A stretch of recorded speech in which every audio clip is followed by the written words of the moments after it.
अब health care मतलब सेवा के साथ चल रहा है या बिजनेस? नहीं सर, ये यही मैं आपको एक बार एक्सप्लेन करता हूँ कि ऐसा क्यों फील हो रहा है लोगों को कि ऐसा केवल लूटा जा रहा है। एक बड़ा कॉमन टर्म हो गया है कि लूटा जा रहा है ना। तो पॉइंट है कि जब एक पेशेंट आया, सपोज कि उसको ब्रेन में एक स्ट्रोक हो गया, उसका सिंपल सा इलाज है, सारे डॉक्टर्स यहाँ न्यूरोसर्जन भी होंगे, न्यूरोफिजिशियंस भी होंगे, कि आप कंजर्वेटिव मैनेज करते हैं उसको, बहुत सिंपल, एंटीबायोटिक तक नहीं देते, कोई एंटीबायोटिक नहीं चलता उसको, बहुत सिंपल वे में आप उसको कंजर्वेटिवली मैनेज करते रहते हैं। अगर प्रेशर बढ़ा तो न्यूरोसर्जन उसको क्रेनियोटोमी कर देते हैं, ऑपरेट कर देते हैं, नहीं बढ़ा तो वो आराम से कंजर्वेटिवली ठीक होकर महीने, 1.5 महीने, 6 महीने में रिकवर कर जाता है।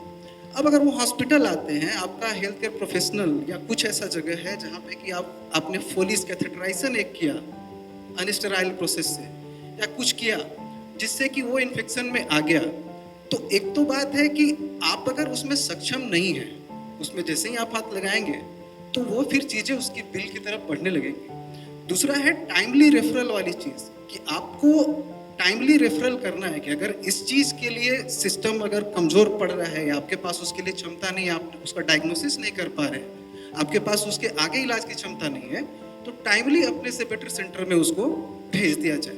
डॉक्टर रजनीश, एक तो स्वागत कि आप समय दे रहे हैं, हमारे साथ जुड़े हुए हैं। एक तो मरीजों में आम धारणाएं देखने को मिलती है कि जो निजी अस्पताल में अनावश्यक जांच, अनावश्यक दवाओं पे खर्च, मतलब हो सकता है डॉक्टर को ये प्रेशराइज हो या कुछ भी, मतलब एक धारणा है। आपको क्या लगता है ये धारणा जो लोगों में बनी हुई है वो सही है या वो गलत है? सर, किसी भी चीज़ को एक सिरे से नकार देना या स्वीकार कर लेना, वो मेडिकल फील्ड में बड़ा मुश्किल होता है। आप अगर सोचें कि कोई एकदम ब्लैक है और एकदम वाइट है, ऐसा नहीं होता है। मैं एक हॉस्पिटल ओनर भी हूँ, इनफैक्ट 2 हॉस्पिटल्स का ओनर हूँ, साथ ही साथ ऑर्थोपेडिक सर्जन हूँ, साथ में ऑपरेशंस कर रहा हूँ, मरीज़ों को देख रहा हूँ। तो ये चीज़ जो हम लोगों ने अपने उसमें समझी है, जैसे कुछ समय ऐसा आता है जब आपको मरीजों की जांच ज़रूरी है, आपके हिसाब से वो मरीजों की जांच ज़रूरी है, बट मरीजों को उस समय लगता है कि नहीं, शायद ये जांच नहीं भी कराते तो ठीक रहता। ये समझ पाना उससे ज़्यादा ज़रूरी है, हमें समझा पाना कि ये जांच क्यों ज़रूरी है। अगर आप प्रॉपरली एक्सप्लेन करते हैं अपने मरीज़ों को, जैसा मैंने अपने प्रैक्टिस में कोशिश करी है इसके लिए, अगर मरीज़ों को ये बताया जाए, हमारे जितने भी आमजन हैं उनको अगर ये समझ में आए कि ये कुछ जांच ज़रूरी है या कुछ दवाइयाँ क्यों ज़रूरी हैं और इनके नहीं लेने से क्या प्रभाव पड़ सकता है, अगर इस चीज़ को हम लोग प्रॉपर वे में काउंसिल कर सके, बता सकें, तो इस तरह की बातें जनरली नहीं आती हैं। मेरी एक बड़े वरिष्ठतम चिकित्सक से बात हो रही थी, तो उन्होंने कहा जैसे आप बोल रहे हैं कि वो जांच जरूरी होती है, दवाएं जरूरी होती है, इसलिए हम लोग करते हैं। तो उनका कहना था कि जब वो कोई डॉक्टर, जो कोई मरीज जब मेरे ओपीडी चैम्बर में आता है, तो जैसे ही वो गेट से और यहाँ तक आया, तो उतने देर में मेरे ऑब्जर्वेशन में ये पता हो जाना चाहिए कि उसको बीमारी क्या है, उसकी समस्याएं क्या है, वो क्लिनिकली हमें पता हो जाना चाहिए। तो उस समय मुझे लगता है कि शायद वो बताते हैं कि उस समय जब हम लोग प्रैक्टिस करते तो हमारे पास इतनी जांच, इतनी जो रेडियोलॉजिकल ब्लड की जांच की सुविधा नहीं थी, फिर भी हम लोग कम से कम दवाओं में मरीजों को इलाज करते हैं। आज टेक्नोलॉजी बढ़ी है, बाकायदा, मतलब ये अच्छी बात है कि आप लोगों को सपोर्ट मिलता है। बावजूद ये, क्या उनका ये कहना और उनकी सोच, आपको क्या लगता है, सहमत हैं आप इनसे कि जब वो होना चाहिए? सर, डेफिनेटली सीनियर सर्जन या सीनियर फिजिशियन जो भी होते हैं, उनको देखने से काफ़ी कुछ समझ में आ जाता है, बट इसके साथ साथ हमें ये भी देखना और समझना रहेगा कि जब मरीज़ समय के साथ, जैसे हम लोगों का मेडिकल साइंस इवॉल्व हो रहा है और आप देख रहे हैं कि हम लोगों का जो पहले का जो अपना ज़िंदा रहने का जो समय था वो बढ़ गया है ना। तो वो बढ़ने का कारण क्या है? बढ़ने का कारण है कि बेहतर चिकित्सक सुविधाएं जो हमें मिल रही हैं, जो बेहतर जांच हैं वो मिल रहे हैं, तो उसकी वजह से प्रॉपर डायग्नोसिस बन सकता है। सपोज़ करो एक पेशेंट हमारे यहाँ पे आ रहा है, मैं ऑर्थो का पेशेंट हूँ, वो लंगड़ के आ रहा है ना, तो मैं उस समय में मेरे दिमाग में 4-5 डायग्नोसिस बनते हैं, इसको हम लोग डिफरेंशियल डायग्नोसिस बोलते हैं। लेकिन एग्जैक्ट डायग्नोसिस क्या बन रही है, इसके लिए हमें प्रॉपर जांच कराने की ज़रूरत होती है। हाँ, ये ज़रूर हो सकता है कि कुछ डॉक्टर्स जो ज़्यादा अपने आप को प्रॉपर वे में समझ रहे हैं उस बीमारी को या समझा पा रहे हैं, तो वो कम जांच कराएंगे, बट इसके साथ साथ ये भी चीज़ जाननी ज़रूरी है कि हम लोग सब बाउंडेड हैं लीगली भी। सो कुछ टेस्ट बिना कंफर्म किए हुए we can not go ahead, हम लोग आगे नहीं बढ़ सकते हैं उसमें। अगर आप प्रॉपर जांच कराएंगे तो प्रॉपर इलाज दे पाएंगे, और अगर आप कोर्ट ऑफ लॉ में भी ये बात करेंगे तो हमें कई जांच ज़रूरी होती है। मैं इसीलिए मैं कहता हूँ बार बार, अगर जो जांच ज़रूरी लग रही है आपको तो वो आप बताएं अपने मरीज़ को ये जांच क्यों ज़रूरी है। मैं एक एक्सरे देख के भी बता सकता हूँ कि हाँ इनके कमर में कुछ नस दब रहा होगा थोड़ा, बट एक्चुअली कोई नस हमें एक्सरे में दिखाई नहीं पड़ती है, तो इसके लिए एमआरआई की ज़रूरत पड़ती है। कभी लोग सोचेंगे कि हमने दवाई दे दी उससे ठीक हो सकता है कमर दर्द, डेफिनेटली ठीक हो सकता है। कई बार नहीं ठीक हुआ और उसमें अगर कोई ट्यूमर हो या कुछ और पस हो या कुछ अगर दिक्कत हो तो उस केस में फिर आप लीगली बाउंडेड हैं, फंस जाएंगे फिर उसमें। तो ये बीच का चीज़ है सर, ये क्लिनिकल एक्सपीरियंस और साथ ही साथ आपको जो इन्वेस्टिगेशंस हैं उन दोनों को मिला के ले चलने से मुझे लगता है बेहतर रूप में हम लोग बढ़ सकते हैं। डॉक्टर अंकुर, ये आपको क्या लगता है कि डॉक्टरों की ओर बढ़ते अविश्वास के लिए जिम्मेदार कौन है? ये चिकित्सा व्यवस्था या अस्पताल प्रबंधन का दबाव या स्वयं मरीज? देखिए, पहले तो सभी को गुड इवनिंग। मैं डॉक्टर अंकुर सौरभ, ऑर्थोपेडिक सर्जन। ये जो सवाल है, मुझे नहीं लगता कि ये समाज में व्याप्त है जो आपका परसेप्शन है कि अविश्वास। पिछले मेरा 25 question ये आम लोगों की बातों से जो आता है वो। शायद आप आम लोग को रिप्रेजेंट करते होंगे, बट मुझे ऐसा लगता है पिछले 25 साल से मैं चिकित्सा प्रैक्टिस कर रहा हूँ और ऐसा शायद ही कभी हुआ हो कि मेरे ओपीडी में कोई घुस रहा हो और वो ये सोचते हुए घुस रहा हो कि मैं सच बोलूँगा कि झूठ बोलूँगा, मैं क्या टेस्ट लिखूँगा, मैं ठीक कर पाऊँगा कि नहीं कर पाऊँगा। बहुत विश्वास के साथ मरीज हमारे पास आता है और बहुत उम्मीद के साथ आता है। तो मेजॉरिटी 90, 95, 99% मरीज जो होते हैं वो आपके पास फुल समर्पण के साथ आते हैं। तो ये परसेप्शन की अविश्वास और अविश्वास, ये कहीं इस पे एक बड़ा डिस्कशन की ज़रूरत है, शायद उतना समय ना मिले। दूसरी चीज़, 25 साल के एक्सपीरियंस में मैंने ये भी नहीं देखा कि अगर आप पर हमारे पास जो मरीज आते हैं पहले फीस दे देते हैं तब हमारे पास पहुंचते हैं। तो मैंने कभी किसी मरीज को ये लड़ते हुए नहीं देखा कि मैं फीस नहीं दूंगा और मैं बिना फीस के डॉक्टर साहब को दिखाऊंगा। तो ये भी समाज में व्याप्त ये परसेप्शन भी नहीं है कि फीस देना एक गलत चीज़ है।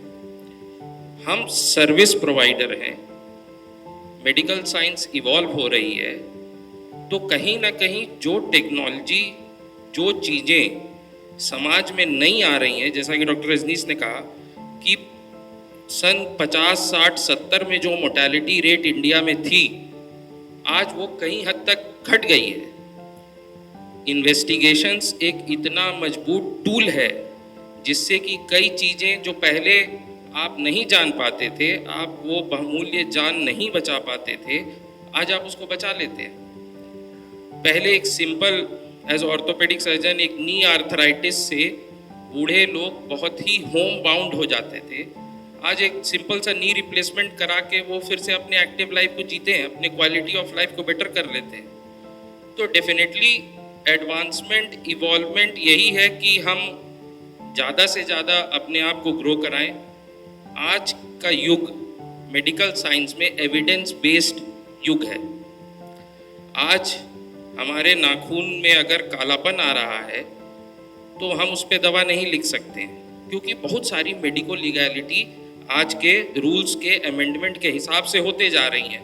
आपको प्रूव करना होगा कि ये कालापन क्यों है, क्योंकि कल अगर हमारा शिक्षित मरीज, शिक्षित समाज आपसे ये पूछे कि डॉक्टर साहब आपने क्या सोच के ये दवा लिखी, तो उसका एविडेंस आपके पास होना चाहिए। तो हम और पारदर्शी हुए हैं अपने ट्रीटमेंट में पहले के मुताबिक, और सटीक हुए हैं और हर तरह से आगे बढ़े हैं और एक सही दिशा में जा रहे हैं।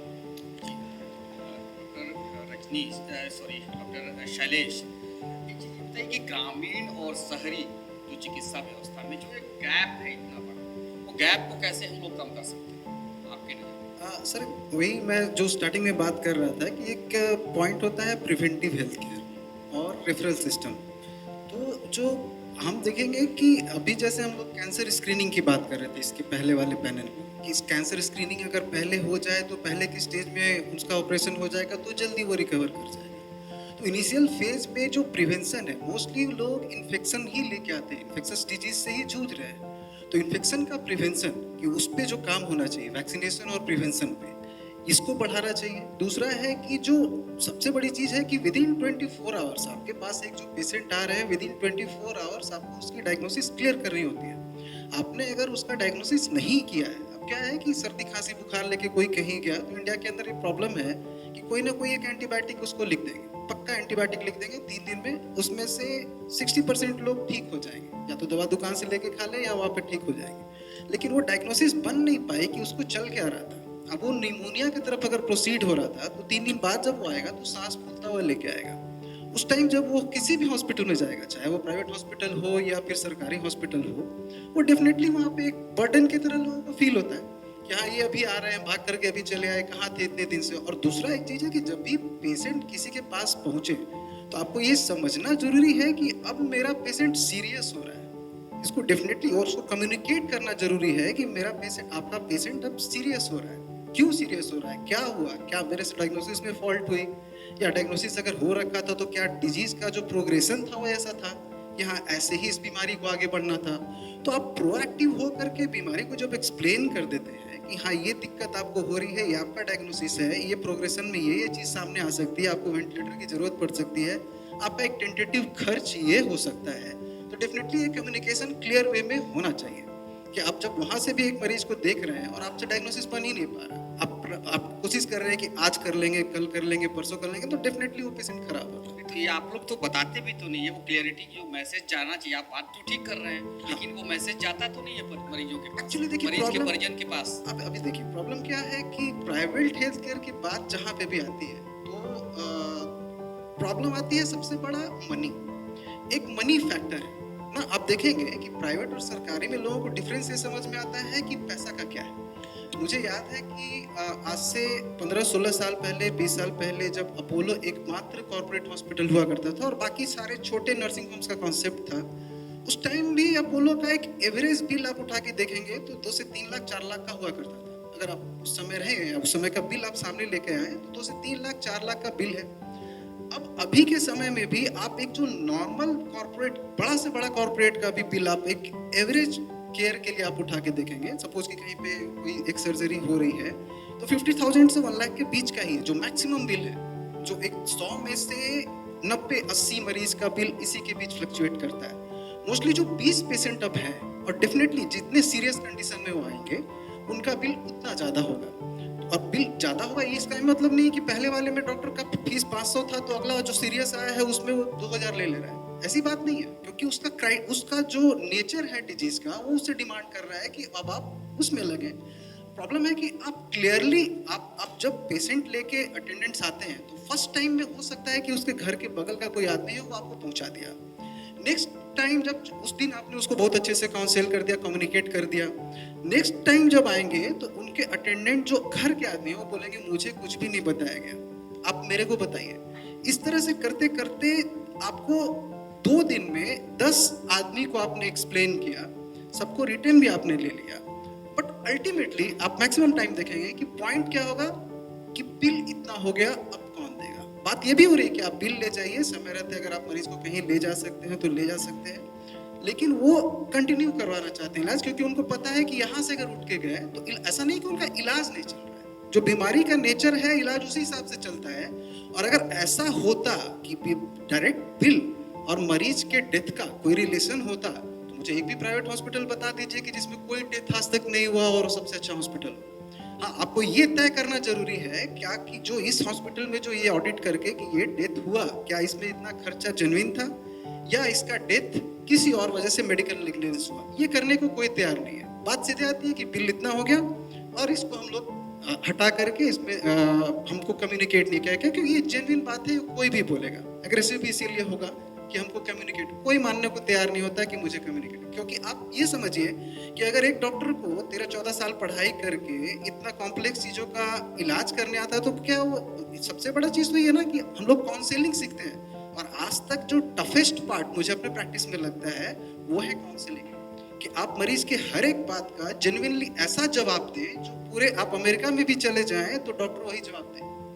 आपका डिफरेंस नहीं होना चाहिए कि आपने आज हेल्थ पॉइंट में ये बोला, दूसरे किसी प्राइवेट हॉस्पिटल में कुछ और बताया गया, तीसरे किसी और हॉस्पिटल में कुछ और बताया गया, और जब मरीज कहीं से शिफ्ट होके इधर प्राइवेट टू प्राइवेट और प्राइवेट टू गवर्नमेंट जाए तो पहला इंपोजिशन ये ना हो कि अरे तुमको लूट करके यहाँ भेज दिया गया।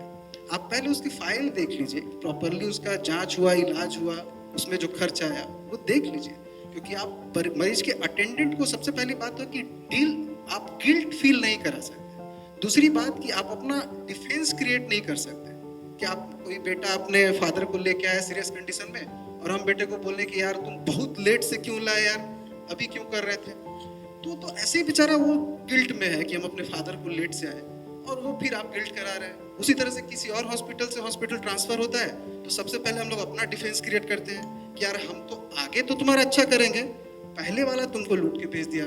तो इंटर कम्युनिकेशन जो है ना, ये एक दूसरे को हम लोग डिस्ट्रस्ट की तरफ धकेल रहे हैं, ये दूर होना चाहिए। डॉक्टर अजीज, डॉक्टर साहब ने बात जो कही उसको आगे बढ़ाते हैं।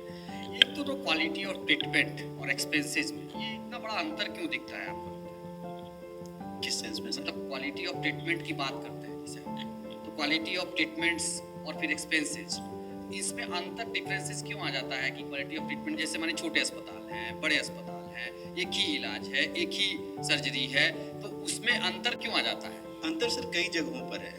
सबसे पहले आपको देखना होगा कि अंतर शुरुआती होता है इंफ्रास्ट्रक्चर से ही। अगर कोई बड़े अस्पताल है तो उनका इंफ्रास्ट्रक्चर का कॉस्ट इतना हैवी होता है कि उसको मेंटेन करने के लिए, सस्टेन करने के लिए उनको उसका प्राइसिंग उसी के हिसाब से रखना पड़ेगा। फॉर एग्जांपल, एक सिंपल सा एग्जांपल लीजिए, कोई एक आप जॉब में है, बाकी कोई और डॉक्टर जॉब में है सपोज कीजिए, तो वो कोई एक डॉक्टर जो अपने नर्सिंग होम में जो काम कर रहा है और कोई एक डॉक्टर जो कॉर्पोरेट में काम कर रहा है, क्या उन दोनों के सैलरीज एक समान हो सकती हैं? या किसी भी फील्ड में इस चीज़ को आप लेके चल सकते हैं। तो कोई एक बड़ा हॉस्पिटल है, एक बड़ा होटल है या एक छोटा होटल है, क्या दोनों में समानांतर चीज़ें हो सकती हैं? तो ये कॉस्ट का डिफरेंस पहला तो इंफ्रास्ट्रक्चर पे ही डिपेंड कर जाता है। उसके साथ साथ कई सारी आधुनिक व्यवस्थाएं, आधुनिक जो इमेजिंग फैसिलिटीज़ होती है, यानी कहने का मतलब है जो चिकित्सीय उपकरण होते हैं, रोबोटिक सर्जरी हो गई या फिर सपोज करो आप कोई एक बड़ा जांच की मशीन है या कुछ भी है, तो इन सब चीज़ों का कॉस्ट छोटे अस्पताल में उतना ज़्यादा नहीं पड़ता है, लेकिन बड़े अस्पताल अगर वो रख रहे हैं तो उनको उसका कॉस्ट लगेगा, और ये कॉस्ट अल्टीमेटली मरीज़ की बेहतरी के लिए होता है ताकि आप सही डायग्नोसिस बना सकें, न कि इसके लिए कि उनको लूटा जाए। आप और हम इसके अभी 10 साल पहले अगर रांची के बारे में बात करें, झारखंड के बारे में बात करें, कितनी चीज़ों के लिए हमें बाहर जाना पड़ता था। सीएमसी वेलोर जाना पड़ रहा है, दिल्ली जाना पड़ रहा है, मरीज तो कंफ्यूज हो जाता है ना सर। आप अपने अस्पताल में भी बैठते हैं जी, ठीक है, आप कॉर्पोरेट हॉस्पिटल्स में भी जाते हैं जी, आप अपने अस्पताल में कम चार्ज लेंगे, नहीं, आप नहीं, कॉर्पोरेट सर, हॉस्पिटल में जाएंगे तो आप- उसका चार्ज बढ़ जाएगा। आप ही डॉक्टर, मरीज डॉक्टर confused कि एक डॉक्टर जगह का कम सर, लगता है, दूसरी जगह ज्यादा लग डॉक्टर रहा का है। चार्जेस वही रहता है, 500,000 रुपए से ज़्यादा कौन से डॉक्टर का मरीज चार्जेस? तो नहीं जानता है सर। सर हर मरीज मरीज को, तो आपको जानता है कि हम डॉक्टर अजीज के पास दिखलाने तो जाएं। मेरे डॉक्टर रजनीश के पास तो वही 500 रुपये यहाँ फीस होगी, वही 500 रुपये वहाँ फीस होगी, उससे फ़र्क नहीं पड़ता है सर। कॉस्ट किसी मरीज को 500 से 1000 रुपये के बीच में फ़र्क ज़्यादा पड़ता नहीं। मेन मरीज का फ़र्क जो पड़ता है ओवर द टॉप बिलिंग जब देख रहा होता है वो, कोई अगर बेहतर आप बड़े हॉस्पिटल में जाएं, सपोज करो किसी एक कॉर्पोरेट हॉस्पिटल में जा रहे हैं इलाज कराने, मैं एक छोटा हॉस्पिटल ओनर हूँ, तो अगर मेरे पास जो कॉस्ट आएगा मैं सब मान ही नहीं सकता हूँ कि बड़े हॉस्पिटल में भी वही कॉस्ट आएगा, वो संभव लास्ट नहीं। सवाल डॉक्टर अंकुर से लेते हैं। सर आपने कहा वो विश्वास, वो सब चीजें होती हैं, तो ये रात जैसे शाम होते जाते या मरीज अगर 10 दिन 15 दिन आपके यहाँ रहा, उस विश्वास के साथ आया आपके यहाँ, तो फिर वो निराश होकर के मेडिकल कॉलेज में अंतिम समय में क्यों चला जाता है? वो नहीं, विश्वास ऐसा- कहाँ आप हार जाते ऐसा हैं? बिल्कुल नहीं है। नहीं, कितने रिम्स सारे का आंकड़ा मरीज- अगर ले लें हम, एक- रिम्स का आंकड़ा एक मिनट। 70% मरीज अंत समय में रिम्स के मेडिकल कॉलेज में मतलब पहुंचते हैं। देखिए, तो ये क्यों होता है? मैं वो डाटा आपको बता सकता हूँ जिस डाटे का एक्सपीरियंस मुझे है, और अगर इस डाटा को उठाएं कि हमारे प्रदेश में कितने प्रतिशत लोग किस हॉस्पिटल या किस सेक्टर में जाके ठीक हो रहे हैं, तो उसके लिए बहुत अभी डेटा के साथ बात करना होगा। मैक्सिमम पेशेंट्स जो आपके अस्पताल में आते हैं वो आप ही के अस्पताल से ठीक होके जाते हैं, चाहे वो क्रिटिकल हो, चाहे वो छोटी बीमारियों के साथ हो। तो मैं या इस हॉल में मौजूद जितने लोग बैठे हैं, डॉक्टर्स बैठे हैं, इस चीज़ से इत्तेफाक रखेंगे, पेशेंट रेफर जरूर होते हैं inter hospital, private to private. आपको पता है कि किसी सरकारी अस्पताल से कितने पेशेंट प्राइवेट हॉस्पिटल में आते हैं? वो तो खींचे जाते हैं ना। ये आपका भ्रम है। मेरा देखिए, लोगों आप का- हमारे मरीजों को मूर्ख मत समझिए, या अपने आप को या समाज को आप ये दर्पण मत दिखाइए कि आप में अपने सोचने की शक्ति नहीं, हमने है ही समाज- नहीं। समाज से वो की बातों को हम आपके सामने बता ये रहे देखिए, हैं। ये भ्रम जो है, हमारा प्रोफेशन जो है वो बहुत हम्बलनेस का है। हम इलाज, देखिए, कोई खुशी से हॉस्पिटल नहीं आता है, एकदम से ठीक है? तो सबसे पहले तो हम में और समाज में या आप लोगों में या किसी में भी, खासकर डॉक्टरों में, ये संवेदना होनी चाहिए कि आप कोई भी प्रॉब्लम में मेरे पास आए, खुशी से नहीं आया है। हमें सिर्फ बुखार का इलाज नहीं करना है, जिस मेंटल ट्रॉमा में वो है उसका भी इलाज करना है, उसके परिजनों का भी मेंटल ट्रॉमा का आंसर देना है कि वो इस चीज़ को समझे कि ये बुखार इस कारण से है और ये ठीक हो सकता है। तो ये विश्वास तो समाज को मिलके बनाना है। अगर हम किसी हॉस्पिटल या किसी सेक्टर, अभी मैं सुन रहा था गवर्नमेंट हॉस्पिटल से आप बात कर रहे थे, उसमें भी अविश्वास की ही बात कर रहे थे। अभी हम जैसे प्राइवेट हॉस्पिटल्स में हैं, हमने गवर्नमेंट हॉस्पिटल में भी काम किया है, उसमें भी आप अविश्वास की ही बात कर रहे हैं और आप समाज को रिप्रेजेंट करते हैं। तो कहीं ना कहीं संवाद इस पे होनी चाहिए कि विश्वास क्यों नहीं है, क्या कोई उन्हें भ्रमित कर रहा है, क्या समाज में कोई ऐसा व्यक्ति बैठा है जो अपनी रोटी सेकने के लिए उन्हें भ्रमित कर रहा है?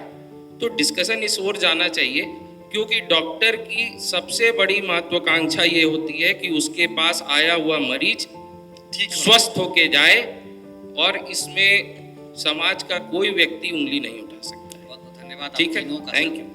एग्जाम के बाद तो डेटा ज़्यादा हो जाता है रिम्स का, कि वहाँ बहुत ज़्यादा लोग आ जाते हैं। प्रॉब्लम यह है कि सरकार का आदेश है कि जब भी प्राइवेट अस्पताल रिम्स को कोई मरीज रेफर करें तो वहाँ पे बेड सुनिश्चित करने के बाद ही रेफर करें, क्योंकि क्या होगा कि आपने यहाँ से बहुत सीरियस कंडीशन में मरीज को रेफर कर दिया और रिम्स में जाकर के उसको बेड नहीं मिला, तो फिर एम्बुलेंस में डेथ हो जाती है, जिसके लिए फिर एक ये बनता है कि एम्बुलेंस में डेथ हो गई। तो आप कोई भी प्राइवेट अस्पताल जब ये करता है तो वहाँ से अगर उसके पास एक तो पॉइंट है रेफरल का कि डायग्नोसिस नहीं बना पाया, कि उसने डायग्नोसिस नहीं किया, अब मेरे पास की बात नहीं है, आप कहीं चले जाओ। दूसरा एक लास्ट एक ही ऑप्शन होता है कि अटेंडेंट बोलते हैं कि अब मेरे पास पैसा नहीं है, आप मेरे को रेफर कर दो। यही दो पॉइंट है सर रेफरल का चलिए, प्राइवेट हम हॉस्पिटल फिर से। एक बार लंबी चर्चा में आपको बुलाएंगे और इस विषय पर you, बातचीत भी thank you, करेंगे। thank you, sir. हमारे पास सत्र के अगले सत्र के लिए भी Sure, कुछ sir. समय नहीं। प्रभात खबर .com, विश्वास वही, रफ्तार नहीं।